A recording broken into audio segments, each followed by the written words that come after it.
You're listening to PetLifeRadio.com. Got questions about your hound's health? Need the facts on Fido's fitness or food? You want to unleash your pup's potential? Well, you've come to the right place because it's time to win with dogs. Here, we learn how easy it is to naturally improve the lives of our furry friends. So sit, stay, and get ready to win with dogs. With me, Raquel Wynn.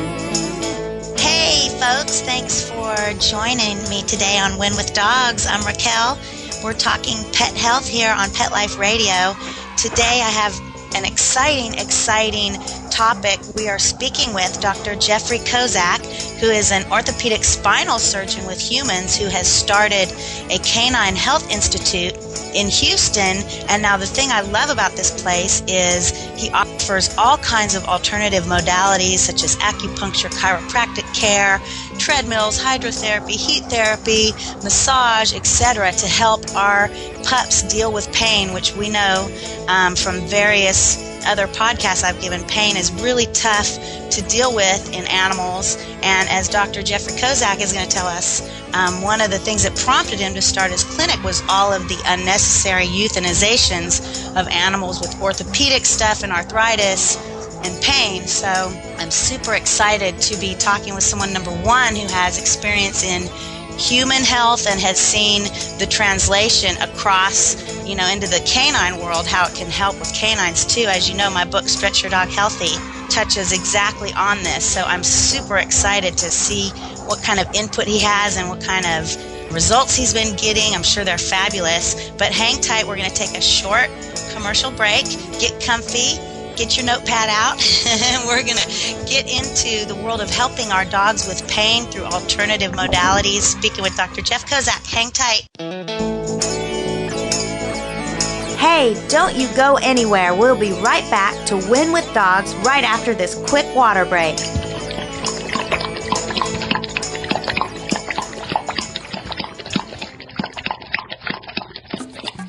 Hey, ready to take a walk? Not just you, but the whole family. It's the 2009 Whisker Walk, Sunday, June 7th from 11 to 3 at the Lancaster Fairground in Lancaster, Massachusetts. Pet owners and animal lovers walk to lend a paw to benefit the animal shelters and pet charities they love. Come see exhibits, demonstrations, educational programs, special attractions, product giveaways, entertainment, auctions, raffles, food, fun, and things for adults and kids to see, do, and buy, both human and pet related. Whisker Walk 2009, a fun day for everyone. For more information, log on to whiskerwalk.org. Hi, this is Marcy Davis and my service dog Whistle, and we're your hosts of Working Like Dogs on Pet Life Radio. Working Like Dogs is the show where you can learn everything you ever wanted to know about working animals or working dogs. Whether you're a member of a working dog team or you've just seen a working dog or animal out at the mall or the grocery store and you're curious about how these amazing animals work with their human partners, then Working Like Dogs is the show for you. Join us for the inside scoop at Working Like Dogs on PetLifeRadio.com.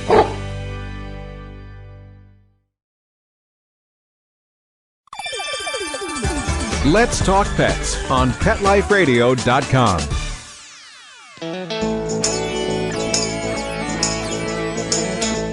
Thanks for hanging around. We're back to Win with Dogs with me, Raquel Wynn, on Pet Life Radio. Welcome back to Win with Dogs. Thanks for being with us. Today, Dr. Jeffrey Kozak started Canine Health Institute in Houston. Dr. Jeff, thank you so much for being with me today. I'm delighted to see your clinic and what you guys are doing down there. Well, I appreciate the opportunity to talk to you. Oh, yeah. So you started as a spinal orthopedic surgeon in humans, and I'm assuming that you realized one day maybe you had an aha moment where you're like, wait, the same kind of principles can be applied to our animals in dealing with joint issues and pain issues. That's Is that correct. Right? Yes, ma'am. basically started about 30 years ago in my human practice, and as the years went by, I saw the benefits of pain management and rehabilitation. So made efforts to evaluate the opportunities taking care of the companion animals in our lives. We're big dog people, so the initial vision was pain management and rehabilitation. We basically looked at what was being provided in the human world and made an effort to provide that to our animals. Which is great. I mean, I'm constantly trying to get people on board to start something like that here in Nashville, because being a personal trainer and physical therapist, I see so much benefit from simple things like keeping your weight down and massage and stretching and acupuncture and really risk-free modalities to help our dogs with pain. I have always considered treating pain in dogs really something tough to do with conventional methods. Am I right about that? In terms of just the pain pills and stuff like that don't really cut it for most dogs. Yeah, it's difficult from more than one perspective. I believe that identification of pain in our animals is a challenge, can certainly be overcome with astute owner observation and observation of the doctors. But it's difficult to identify pain, and then there are certain breeds which are relatively stoic, and they're even more difficult on the pain identification end. And then certainly, as you pointed out, the treatment of pain is difficult. Like happens anywhere in medicine, there are traditional approaches, often which are anti-inflammatory medication. Right. In the canine population, and certainly we feel like that there's a lot of progress that can be made in this arena. Yeah, I do too. I think, there's definitely a place for these conventional modes of treatment, but they're minimally effective in really addressing the issue, spinal degeneration, hip, dysplasia, stuff like that. So I notice on your website at caninehealthinstitute.com, for all those who want to go check it out, you have all these modes of treating pain in our animals. That's acupuncture, you have chiropractic care, cryotherapy, conditioning, heat therapy, hydrotherapy, land treadmills, laser therapy, massage, neuromuscular stimulation, ultrasound, weight control, pain management, stem cell therapy, and then diagnostic imaging, which is a breakthrough because I know there aren't very many places that offer MRIs and CT scans for our pups. But what have you seen after doing surgeries? Do you see that applying these modalities really does help in the recovery process and the maintenance of longevity? Oh, there's no doubt. But not only are these treatments of critical importance after surgery, they're of critical importance before, and oftentimes represent an opportunity to avoid surgery altogether. And I think our initial mission was we saw unacceptable euthanasia rates, and then we felt like that there was unnecessary surgery that was being pursued prior to completion of the non-surgical options that you've listed. So yeah, I totally agree, and I love to hear you say preventive. I'm big into preventive maintenance, and I have to be honest with you, my book came out about 6 months ago in October on Penguin, and I got a lot of, "Are you kidding me? Stretch your dog? Are you kidding? Massage your dog? Are you kidding?" And it's like, of course, they're made up of bones and tissues and stuff just like we are. What's the response you're getting from some of the vets in your area to this kind of work? Are they opening up to it? I think they're slowly opening up to it. But who really appreciates this oftentimes more than the veterinarians are the owners. Totally. Sure, the owners know these things, and all these principles that you've learned and used over the years as a physical therapist and a trainer with humans, they all apply to our companion animals, just as you have pointed out. So I love that you're saying that. I love to hear you say that. Yes, they apply, people. Are you listening? It's they definitely apply. If anything, they apply even more so because a lot of dogs are overweight. A lot of dogs do not undergo an adequate exercise program. They're stiff, they're sore, they're arthritic. They sit at home. They don't engage in exercise programs. So I just could not agree with you more. Yeah, that's great. So your wife Vicky also she's involved in starting this with you. I'm just so curious, what was the process of deciding what kinds of things to include? And I assume you did tons of research looking into what the needs were and what was being done out in the real world till you got to this point. Yes, Vicky was her initial vision.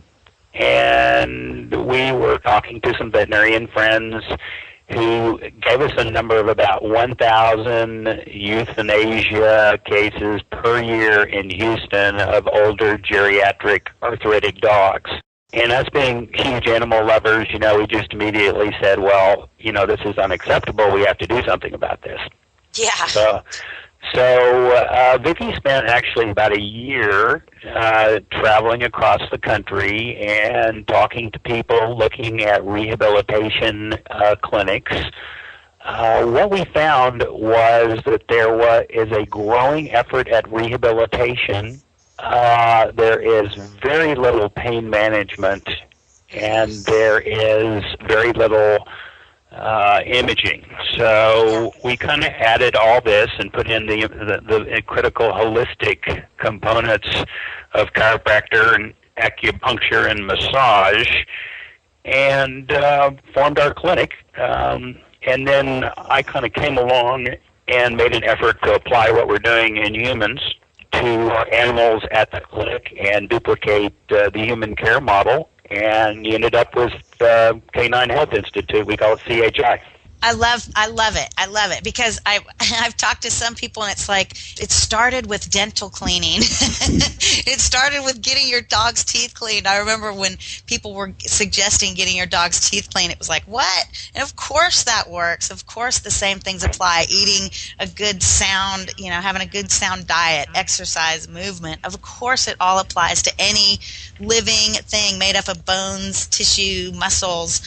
I'm looking at your different modes of treatment you have, and one of my clients, I have Shiloh, who's a German Shepherd. He's about 12, and he has some hip dysplasia, and of course then he is, since his hindquarters are less strong, he's getting severe arthritis in his shoulders and such. And we do tons of massage with him, and he's been getting some chiropractic care, but I'll tell you, he started getting laser therapy, and he has improved tremendously. Can you tell me what is laser therapy? How does that help so tremendously in some of the arthritis? Well, laser therapy is amplified light, and it actually penetrates the tissue to varying degrees depending on the type of the laser.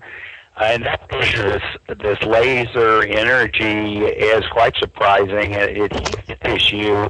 It appears to have a curative effect, or at least reducing inflammation in the body part. And this has been studied very carefully, and it's been proven to make surgical wounds heal more quickly. It's kind of interesting that you're a physical therapist, because who taught me about laser were the physical therapist at my hospital for my human patients. We do know a thing or two.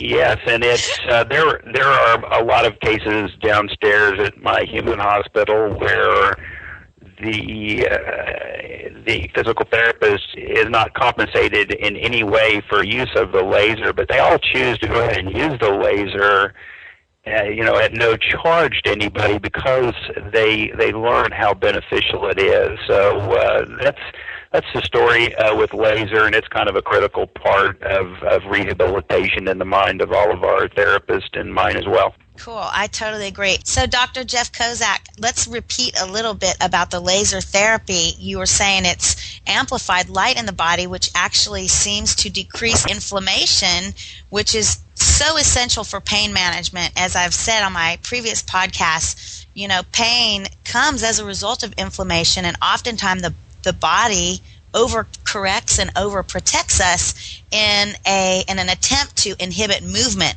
if an area is painful. So all of these modes, not only laser therapy, but you have neuromuscular stimulation. I'm assuming that's the E-stim, where you're causing contractions with a neuro impulse on the muscle, right? That's correct. And then you've got the hydrotherapy, which is moist water therapy, which essentially is just anything moist in terms of treating inflammation. We know moist heat definitely is more effective. If you guys out there listening have a dry heating pad, throw it away. It will be ruining your muscles. But you've got the cryotherapy, which is cold therapy, which is fabulous. Icing is great. So all these modes of treatment are risk-free.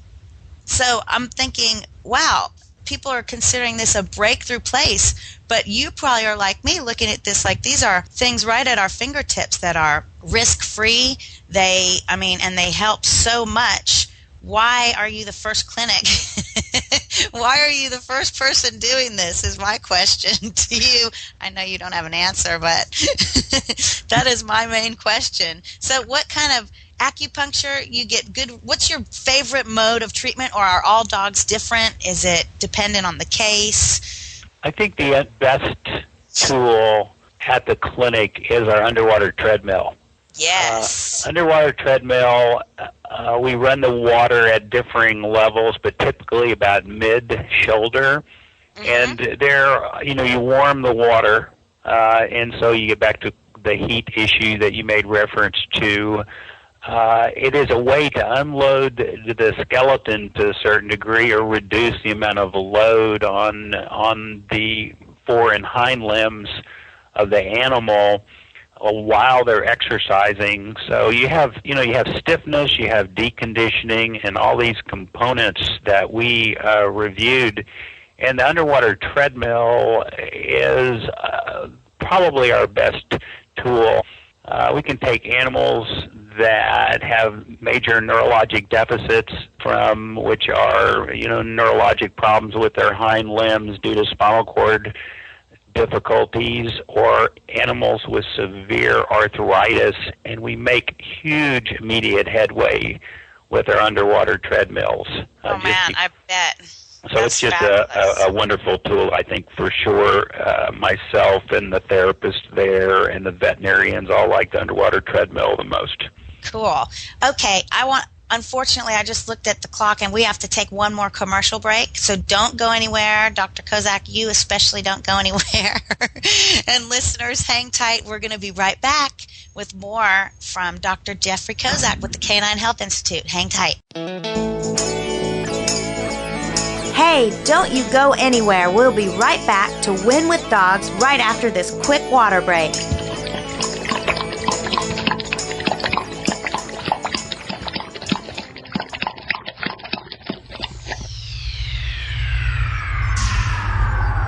Greetings, humans. What planet am I on? Welcome to Pet Planet. Here's a copy of Pet Planet Magazine, Florida's most informative and fun pet resource magazine. It features heartwarming stories and informative articles from local and national pet experts. Excellent. Pet Planet Magazine offers Operation Planet Rescue, helping rescued pets find new homes. And it's available at 500 locations in South and Central Florida, and 24/7 on the internet at petplanetmagazine.com. If you're out and about with your pet, you may be featured in Paparazzi, candid pictures of you and your pet. For up-to-date pet-friendly events, activities, and pet-related services and products, Pet Planet Magazine is your final destination. I shall take this magazine home with me. Back to your home planet? No, to my condo in Boca.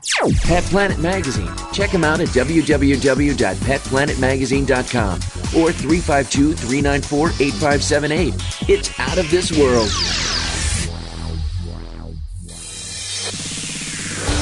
Coast to coast and around the world, it's Oh Behave with Arden Moore. Find out why cats and dogs do the things they do, and get the latest buzz from wagging tongues and tails in Rin Tin Tinseltown.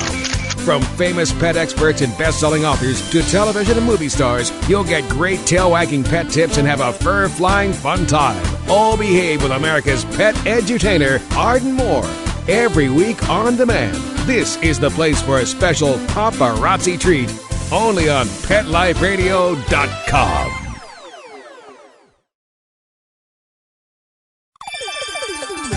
Let's Talk Pets on PetLifeRadio.com.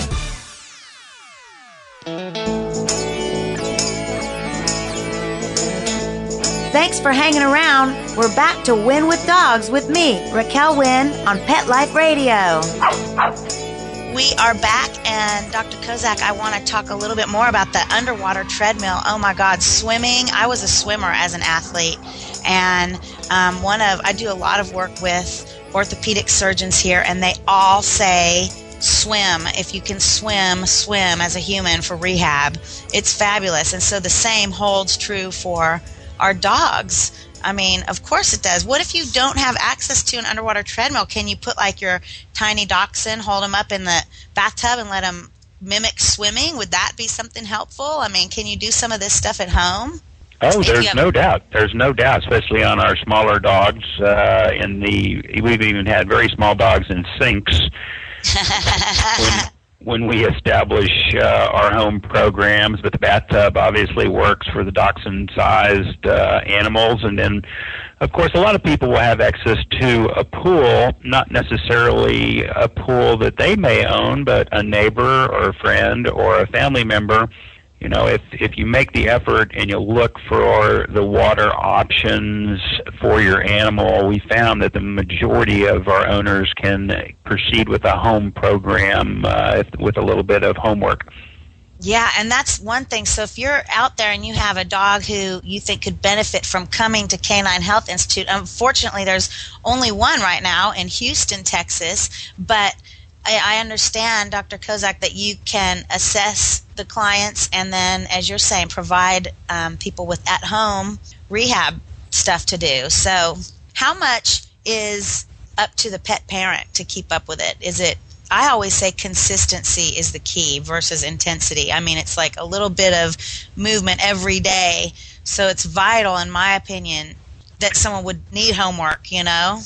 I agree with you totally, and in fact, I believe that the home program and the continuation of the care model is the most important component, hands down.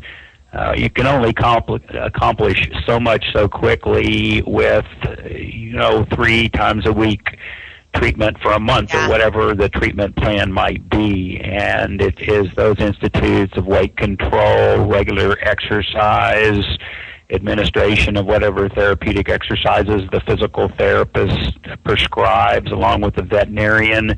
It's these issues that make the long-term picture better. So I couldn't agree with you more. Yeah, and I think you're really touching a chord right now. I mean, the timeliness of your clinic I think it's right on. People are starting to realize that it is up to us to keep up with our own health and that we do have some measure of control of our bodies, and it is based on, how you treat it, etc. So I think the timeliness is totally essential for this. I'm wondering, preventative maintenance, let's say I have a dachshund who comes in with spinal cord therapy or spinal cord issues, spondylolisthesis, or a dog with hip issues. Do you assess, I'm just curious, like the symmetry of the dog and say, oh, maybe this muscle's weak, that's what's contributing to the hip issue? How do you go about assessing what's causing all the pain, since dogs are nonverbal? How do you go about doing that? Well, the initial assessment is done by our veterinarian, and our veterinarians perform a 1-hour initial assessment, which includes recording range of motion of all the large joints, careful orthopedic and neurologic assessment of both the fore and hind limbs. So that's the initiation. We also have physical therapists at the clinic that look at things from more of a physical therapeutic aspect, understanding that a lot of veterinarians, this field of rehabilitation is new.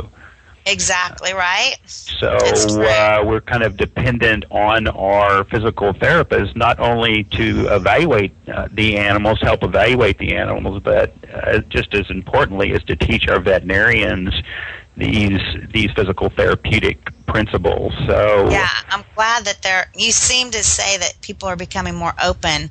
I like that. I had a vet down at the University of Tennessee, Knoxville, who about 10 years ago was just going, yes, range of motion exercises work for the dog. And I'm thinking, well, you give a human knee surgery, you have a move the next day. Of course, we would want to do the same thing for our dogs. So it still seems like bonking people over the head to just get them to open their eyes about something really common sense. So I'm glad you're on board for sure. What about stem cell therapy? I know I get a lot of human clients asking, hey, when am I going to get to do stem cell therapy so I don't have to get a hip replacement? But they're doing it in the dog world right now pretty successfully. Aren't they using stem cell therapy? Oh, definitely. And we've been working to put together our stem cell program. And, the unfortunate part about stem cells is people get confused between the embryonic stem cells and adult stem cells. Mm-hmm. What's in the paper all the time is the embryonic cells, which are stem cells from someone else, and they're powerful, but they have a lot of complex side effects as compared to the adult stem cells. And the adult stem cells are totally safe. Everybody has stem cells in their body who's alive, and it is just a matter of accessing these stem cells that are in all of our bodies or are in the bodies of our animals and concentrating them and then placing them back to areas of injury or inflammation. There have been several excellent, high-quality publications in the world of stem cells which have documented great benefit with tendon healing, with osteoarthritis of the elbows, osteoarthritis of the hips. And these treatments, they represent a conservative option to avoid surgery, or at least an option to try prior to surgery. Yeah, totally. I hear so much now of dogs getting ACL repairs and just exactly the same stuff that the humans are going through. And I've also heard that dogs heal differently than humans in the sense that their tendons cannot repair like humans. Have you found that to be true? To me, that doesn't seem like it makes much sense. No, I want to say that I'm just a human doctor and I'm not a veterinarian, and I would defer to all my veterinarians at the clinic to answer this. I haven't had any personal experience in that respect, and like you say, I don't know that makes a lot of sense. We're both mammals. Right. And we probably heal our tendons in the same way, maybe a little bit different on the pace, but I wouldn't think that would be a big issue. I wouldn't either. So here's what my prediction is for you guys down there. I have always said my work, I do massage work also with dogs and horses and humans, but I've learned so much from working with animals, and I think part of it is because they are so subtle and it forces you to kind of approach it differently and think about it differently. I am just curious what you have learned, or have you grown tremendously from this work in pain management with dogs in relation to how you apply it to your humans? Oh, no question. Exactly like you say, the treatment, the identification and treatment of pain in animals is much more of a challenge, and you have to be more astute, and you have to do a better physical examination, and all of your skills have to be honed when you're treating animals as compared to humans. So I think I'm learning more from the clinic than vice versa. Yeah. Isn't that the most rewarding part? I love that. Okay, what else? Because we're running out of time, and I've just gone crazy asking you everything I want to know. Is there anything that I haven't covered that you would like everyone to know about besides you're at caninehealthinstitute.com? And what else have I left out about you guys down there? That's the fourth component. I mean, we have holistic, we have rehab, we have pain management, but the fourth component of our mission and our vision is imaging. Okay. And it seems that thus far in the veterinary world, there's a lot of treatment that occurs without accurate diagnosis. Right. Where in the human world, of course, the first thing that you do is you proceed with imaging so you have an accurate diagnosis and you can customize your care plan. So we have an MRI and we have a CT, which is basically the same equipment that we have at any of the human hospitals. And this allows the veterinarians as well as the owners and Canine Health Institute to accurately determine the diagnosis, and for many of the diagnoses allows for a better treatment plan. Totally does. Well, I'm thrilled with what you're doing down there. And the minute you open franchises, please call me first. Oh, okay, I'll do that. Well, I appreciate the opportunity to talk to you. Yeah, I mean, seriously, Dr. Kozak, in Nashville, I mean, I'm swamped, and every day, multiple times a day, I say, please, can we open some kind of rehab place for dogs here in this town, or anywhere for that matter. So when I saw this kind of press release on you guys, I freaked out. So I would love to have you back as a guest just to see kind of what stuff you're learning down the road as you start dealing with more and more clients. And for those of you out there listening, if you have a dog with an orthopedic issue or arthritis or something and you really think that they would benefit from getting another opinion, make a trip to Houston. I mean, you know, dogs can live, I think, 25 years. We are barely getting even close to that. Just like humans, we can live to be 120, they say, but we're not close to that. So any kind of stuff to get our little pups' longevity would be great. Dr. Kozak, thank you for being a guest on Pet Life Radio, Win with Dogs. It was a pleasure talking to you. Well, thanks so much for the opportunity to talk to you, and appreciate your focus on all of these important issues. Oh, absolutely. And again, it's up to us as pup parents to get the knowledge, find what resonates with our dogs and us, and go out there and win with dogs. Thank you, Mark, for trying to make me sound good through my allergy sniffles. Until next time, I'm Raquel, and go win with dogs. Thanks for listening to Pet Life Radio.